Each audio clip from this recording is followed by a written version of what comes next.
La dannunziana impresa di Fiume ha radici trevigiane.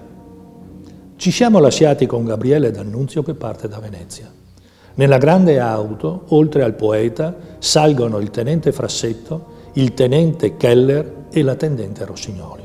Alla guida, lo spericolato autista Basso. Basso parte veloce, come al solito, e spinge subito il piede sull'acceleratore. Ad un passaggio a livello si accorge di avere una gomma a terra.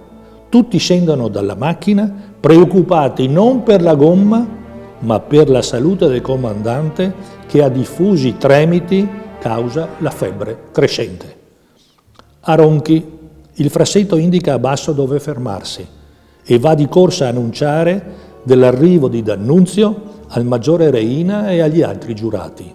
Al comandante viene trovata una cameretta in casa di operai per riposare su un modesto letto di ferro e per le poche ore che restano alla partenza. Il tenente Frassetto si avvicina ad D'Annunzio per confortarlo. Il Vate, divorato dalla febbre, lo ringrazia con voce stanca e lo sprona ad occuparsi della truppa. L'ufficiale esce di casa, va a raggiungere i colleghi e annuncia che la partenza è fissata per le prime ore del 12 settembre. Prima di buttarsi sfinito su una branda, si raccomanda di verificare a che ora arriveranno gli automezzi dall'autoparco di Palmanova. Alle 2 viene svegliato di soprassalto da un collega che lo avverte che i camion non sono arrivati. Al Frassetto viene il terribile dubbio che il responsabile dell'autoparco stia tendendo un tranello alla faccia della parola d'onore. Esce come un pazzo dalla casa, va a vedere come sta il comandante, lo trova sofferente e per di più agitato per il contrattempo degli autocarri. Ma non tutto è perduto. Il capitano Miani, con altri ufficiali, è già in auto per andare alla casa del responsabile dell'autoparco. Lo trovano tranquillo a letto, che apre la porta seccato per essere stato disturbato in piena notte. Lo spergiuro personaggio si arrampica sugli specchi, accampa infondate scuse e cerca di tergiversare con «sì, ma, un ordine antecedente al vostro». Il trestino Miani, che è un uomo d'azione, dopo qualche scaramuccia verbale, si spazientisce, estrae la rivoltella e la punta sotto il naso del disgraziato ed esclama: «Parlo forse arabo? Se non capisci la lingua italiana, allora capirai questo linguaggio». Come per magia, e dopo pochissimi minuti, il Salomone è vestito e monta in automobile per andare a Palmanova, dove ordina di consegnare al battaglione di Ronchi tutti i camion disponibili. Sono le 4 del mattino del 12 settembre 1919 e non è facile descrivere la baraonda che esplode con l'arrivo degli automezzi. Gli autocarri vengono presi d'assalto e il tenente Frassetto con dei colleghi fatica a contenere e gestire quella marea di uomini arrembanti che partono per un'azione guerresca come se andassero ad una festa. La colonna si muove e il convoglio non deve lasciar trasparire il carico di 186 granatieri che da quel momento diventano legionari. La velocità viene regolata dalla Fiat 501 del comandante in testa alla colonna. La fila di autocarri passa davanti al comando di reggimento e poi a quello di brigata senza che la fuga venga notata.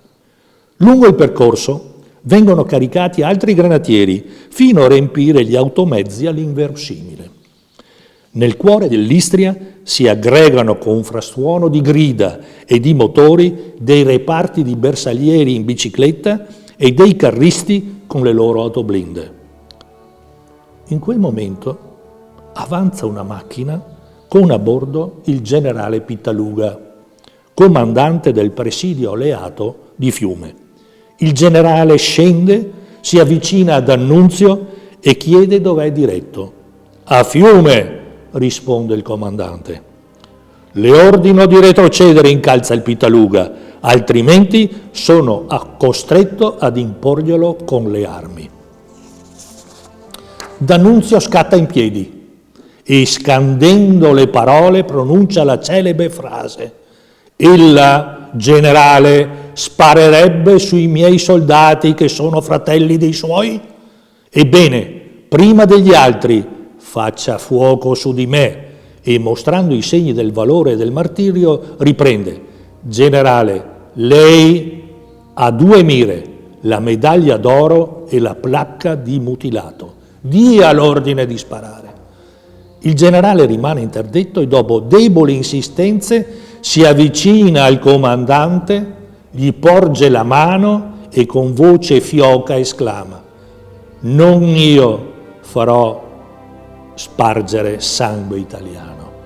Tutti i soldati esultano e gridano: «Viva il generale Pitaluga!».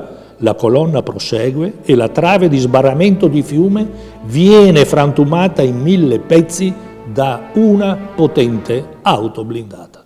Il comando interalleato impartisce invano degli ordini categorici per fermare la marcia dei legionari. La gente in strada ad acclamare i liberatori e l'entusiasmo indescrivibile. Uomini e donne, giovani e vecchi si accalcano intorno alla Fiat del capo e la vogliono toccare per accertarsi che non si tratta di un sogno. Gabriele D'Annunzio, Riccardo Frassetto di Crocetta del Montello, i giurati di Ronchi e i legionari sono circondati, abbracciati e ricoperti di fiori e di allori. La campana della torre civica si mette a suonare a distesa e annuncia il fausto evento.